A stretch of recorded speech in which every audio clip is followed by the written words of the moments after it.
നമസ്കാരം. മലയാളി വാർത്ത ഇൻസൈഡിലേക്ക് സ്വാഗതം. മാസങ്ങൾക്ക് മുൻപ് ഇസ്രായേൽ ഹമാസിനെതിരെ ആക്രമണം നടത്തുമ്പോൾ അമേരിക്കയിലെ കുടിയേറ്റ വിദ്യാർത്ഥികൾ പലസ്തീൻ അനുകൂലമായി മുദ്രാവാക്യം വിളികളോടെ തെരുവിലിറങ്ങിയ കാഴ്ച നമ്മൾ കണ്ടു. ഇപ്പോഴിതാ ട്രംപ് ഹമാസ് അനുകൂലികളായ ആ വിദ്യാർത്ഥികളുടെ വിസ റദ്ദാക്കാനൊരുങ്ങുന്നു. ജൂതവിരോധ കുറ്റങ്ങൾ നിർത്തുകയാണ് അടിയന്തരാവശ്യം. അതുകൊണ്ട് തന്നെ എല്ലാ ജൂതവിരുദ്ധ കുറ്റങ്ങളിലും പ്രോസിക്യൂഷൻ നടപടികൾ ഉണ്ടാകുമെന്ന് ട്രംപ് പ്രഖ്യാപിച്ചു. അമേരിക്കയിലെ ക്യാമ്പസുകളിൽ പലസ്തീൻ അനുകൂല പ്രക്ഷോഭകരുണ്ട്. ഈ വിദ്യാർത്ഥികളുടെ വിസ റദ്ദാക്കുകയാണ് ഇപ്പോൾ ട്രംപ് ഭരണകൂടം ലക്ഷ്യമിടുന്നത്. അമേരിക്കൻ മണ്ണിൽ ഒരു കാരണവശാലും ജൂതവിരുദ്ധത വെച്ചുപൊറുപ്പിക്കില്ല എന്ന് ഡൊണാൾഡ് ട്രംപ് പറയുന്നു. ജൂതവിരുദ്ധതയ്ക്കെതിരെ പോരാടുന്നതിനുള്ള എക്സിക്യൂട്ടീവ് ഉത്തരവിൽ US പ്രസിഡന്റ് ട്രംപ് ഒപ്പുവെച്ചത് ബുധനാഴ്ച. ഹമാസ് അനുകൂല പ്രകടനത്തിൽ പങ്കെടുത്ത അമേരിക്കൻ പൗരന്മാരല്ലാത്ത കോളേജ് വിദ്യാർത്ഥികളെയും താമസക്കാരായ മറ്റു വിദേശികളെയും നാടുകടത്തുമെന്നാണ് ഇപ്പോൾ ട്രംപ് ഭരണകൂടം പറയുന്നത്. അമേരിക്കൻ ജൂതർക്കെതിരെ നിരവധി തീവ്രവാദ ഭീഷണികൾ നിലനിൽക്കുന്നു.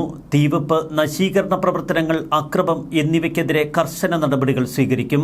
ക്യാമ്പസുകളും തെരുവുകളുമൊക്കെ യഹൂദ വിരുദ്ധതയുടെ വിസ്ഫോടനം എന്ന് വിളിക്കപ്പെടുന്നതിനെ ചെറുക്കുന്നതിന് നീതിന്യായ വകുപ്പിന്റെ അടിയന്തര നടപടികളാണ് ട്രംപ് ഭരണകൂടം ആവശ്യപ്പെട്ടിരിക്കുന്നത്. കൃത്യമായ സന്ദേശം ഇപ്പോൾ ട്രംപ് ഭരണകൂടം പ്രഖ്യാപിക്കുന്നു. ജിഹാദിസ്റ്റ് അനുകൂല പ്രകടനത്തിൽ പങ്കെടുത്ത എല്ലാ വിദേശികളോടും ഞങ്ങൾ നിങ്ങളെ അറിയിക്കുന്നു. 2025 ഞങ്ങൾ നിങ്ങളെ കണ്ടെത്തും. ഫെബ്രുവരി 4 ഇസ്രായേൽ പ്രധാനമന്ത്രി ബെഞ്ചമിൻ നെതന്യാഹുവുമായി ഡൊണാൾഡ് ട്രംപ് കൂടിക്കാഴ്ചയ്ക്കൊരുങ്ങുന്നു. വലിയ സ്വീകരണമാണ് അമേരിക്ക ഒരുക്കുന്നത്. ട്രംപ് അധികാരത്തിലെത്തിയതിനു ശേഷം ആദ്യമായി സ്വീകരിക്കുന്ന ഒരു വിദേശ നേതാവ്. അതുകൊണ്ട് തന്നെ നെതന്യാഹുവിന്റെ സന്ദർശനത്തിന് ഒട്ടേറെ പ്രാധാന്യമുണ്ട്. ഇസ്രായേൽ പ്രധാനമന്ത്രി ബെഞ്ചമിൻ നെതന്യാഹുവിനോട് ഇത്തരമൊരു കൂടിക്കാഴ്ചയ്ക്ക് ക്ഷണിച്ചുകൊണ്ട് അമേരിക്കൻ പ്രസിഡന്റ് തന്നെയാണ് ഒരു കത്ത് നൽകിയത്. ഇത്തരമൊരു കത്ത് തയ്യാറാക്കി അയക്കുന്നതിന് തൊട്ടു മുൻപ് ട്രംപ് ചില പ്രഖ്യാപനങ്ങൾ നടത്തിയിരുന്നു. ഗാസ മുനമ്പിലെ പലസ്തീനികളെ ഈജിപ്തും ജോർദാനുമൊക്കെ സ്വീകരിക്കണമെന്നായിരുന്നു ട്രംപ് ആവശ്യപ്പെട്ടത്. ഗസ മുനമ്പിൽ നിന്ന് പലസ്തീനികളെ നമ്മൾ ഒഴിപ്പിക്കണം. അവരെ അഭയാർത്ഥികളായി ഈജിപ്തും ജോർദാനുമൊക്കെ സ്വീകരിക്കണം. അതിനുശേഷം മാത്രമേ ഗസ മുനമ്പിനെ നമുക്ക് വൃത്തിയാക്കിയെടുക്കാൻ കഴിയൂ. ഗസയിലെ മനുഷ്യാവകാശ പ്രശ്നങ്ങൾ ഉയർത്തിക്കാട്ടി നേരത്തെ ജോ ബൈഡൻ ഭരണകൂടം ഇസ്രായേലിന് നേർക്ക് ചില ഉപരോധങ്ങൾ ഏർപ്പെടുത്തിയിരുന്നു. ഉപരോധങ്ങളൊക്കെ കാറ്റിൽ പറത്തിയാണ് ഇപ്പോൾ ട്രംപ് നെതന്യാഹുവിനെ ചേർത്തു പിടിക്കുന്നത്. ജൂതവിരുദ്ധത ഇനി അമേരിക്കൻ മണ്ണിൽ അനുവദിക്കില്ല എന്ന് ട്രംപ് പ്രഖ്യാപിക്കുമ്പോൾ അതിന് വലിയ സന്ദേശവുമുണ്ട്. അമേരിക്കയിലെ സ്ഥിതിഗതികൾ ലോകം കരുതിയതിനപ്പുറം. ഇപ്പോഴിതാ US അനധികൃത കുടിയേറ്റക്കാരെ കുപ്രസിദ്ധമായ ഗ്വാണ്ടനാമോ തടവറയിലാക്കാൻ പ്രസിഡന്റ് ഡൊണാൾഡ് ട്രംപ് തീരുമാനമെടുത്തിരിക്കുന്നു. ഗ്വാണ്ടനാമോ ബേയിൽ 30,000 കുടിയേറ്റക്കാർക്കുള്ള സൗകര്യമൊരുക്കാൻ നിർദ്ദേശം നൽകിക്കഴിഞ്ഞു ട്രംപ് ഭരണകൂടം. പെന്റഗണിനും ആഭ്യന്തര സുരക്ഷാ വകുപ്പിനുമാണ് ഇത് സംബന്ധിച്ച നിർദ്ദേശം ട്രംപ് നൽകിയത്. ക്യൂബയിലെ ഗ്വാണ്ടനാമോ ബേയിലെ US നാവിക താവളത്തിലാണ് അതിസുരക്ഷാ ജയിൽ. സാധാരണഗതിയിൽ ഭീകരരെയാണ് ഇവിടെ പാർപ്പിക്കുന്നത്. കുടിയേറ്റക്കാർക്കെതിരെ നാടുകടത്തൽ ഉൾപ്പെടെയുള്ള കടുത്ത നടപടികൾ അമേരിക്ക തുടരുന്നു. അനധികൃത കുടിയേറ്റക്കാരെ കയറ്റി അയക്കുമ്പോൾ പല രാജ്യങ്ങളും ഇപ്പോൾ അവരെ സ്വീകരിക്കാൻ വിമുഖത പ്രകടിപ്പിക്കുന്നു. ഇതാണ് ട്രംപിനെ കൂടുതൽ പ്രകോപിതനാക്കിയത്. നേരത്തെ കൊളംബിയ ഇത്തരത്തിൽ ചില നീക്കങ്ങൾ നടത്തിയതിനെ അമേരിക്ക പൊടിപടലമാക്കിയിരുന്നു. ഗ്വാണ്ടനാമോ തടവറയിൽ 30,000 കുടിയേറ്റക്കാരെ ഉൾക്കൊള്ളിക്കാനുള്ള സൗകര്യമൊരുക്കുന്നതോടെ അനധികൃത കുടിയേറ്റക്കാർക്ക് കൃത്യമായ മുന്നറിയിപ്പാണ് ട്രംപ് നൽകുന്നത്. അമേരിക്കൻ ജനതയ്ക്ക് ഭീഷണിയായ നിയമവിരുദ്ധ ക്രിമിനൽ കുടിയേറ്റക്കാരെ തടങ്കലിൽ വയ്ക്കാൻ ഗ്വാണ്ടനാമോ സൗകര്യം ഉപയോഗിക്കുമെന്നാണ് ട്രംപ് പറയുന്നത്. അവരിൽ ചിലർ വളരെ മോശമാണ്. അവരുടെ രാജ്യങ്ങൾക്ക് പോലും ഇപ്പോൾ അവരെ വേണ്ട. അവർ തിരിച്ചു വരാനും ഞങ്ങൾ ആഗ്രഹിക്കുന്നില്ല. അതിക്രൂരമായ തീരുമാനമാണ് ഇപ്പോൾ ഡൊണാൾഡ് ട്രംപ് കൈക്കൊണ്ടിരിക്കുന്നത് എന്ന് ക്യൂബ പ്രതികരിച്ചു.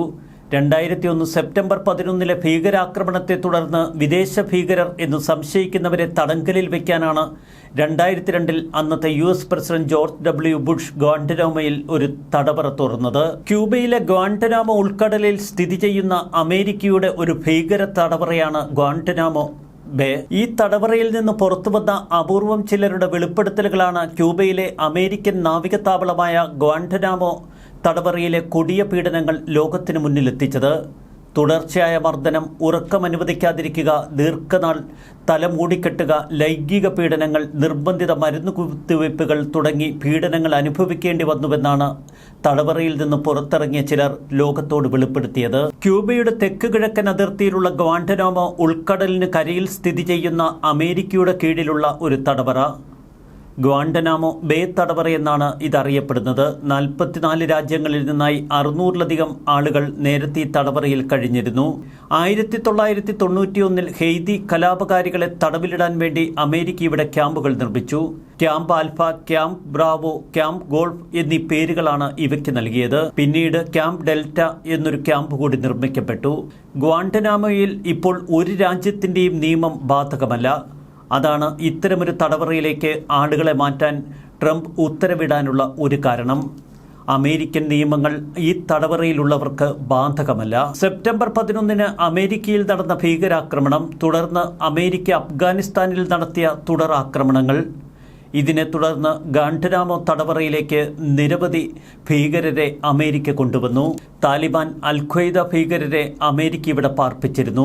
ഈ ജയിലിന്റെ അകത്തളങ്ങളെക്കുറിച്ച് അധികമൊന്നും പുറംലോകത്തിനറിയില്ല. തടങ്കലിൽ നിന്നും പുറത്തു വന്ന അപൂർവം ചിലരുടെ വെളിപ്പെടുത്തലുകൾ മാത്രം നമുക്ക് മുന്നിൽ. അമേരിക്കൻ നിയമങ്ങൾ ഈ തടവറയിലുള്ളവർക്ക് ബാധകമല്ല. അതുകൊണ്ട് തന്നെ അനധികൃത കുടിയേറ്റക്കാരെ കണ്ടെത്തി അവരെ ഈ തടങ്കലിൽ പാർപ്പിച്ചാൽ അവർക്ക് മറ്റ് നിയമസഹായങ്ങൾ തേടുക എളുപ്പമല്ല. ഇത് കൃത്യമായി മനസ്സിലാക്കിയാണ് ട്രംപിന്റെ നീക്കം. അനധികൃത കുടിയേറ്റക്കാർക്ക് കൃത്യമായ സന്ദേശമാണ് ഡൊണാൾഡ് ട്രംപ് നൽകുന്നത്. മറുവശത്ത് ഇനി അമേരിക്കയിൽ ജൂതവിരുദ്ധത അനുവദിക്കില്ല എന്നും ട്രംപ് ഭരണകൂടം പ്രഖ്യാപിച്ചിരിക്കുന്നു. ഫെബ്രുവരി 4 നെതന്യാഹുവിനെ ചേർത്തു പിടിച്ചുകൊണ്ട് ഇനി ട്രംപ് പ്രഖ്യാപിക്കുന്നത് എന്താണ്? ലോകം ഉറ്റുനോക്കുന്നു. ന്യൂസ് ഡെസ്ക് മലയാളി വാർത്ത ഇൻസൈഡ്.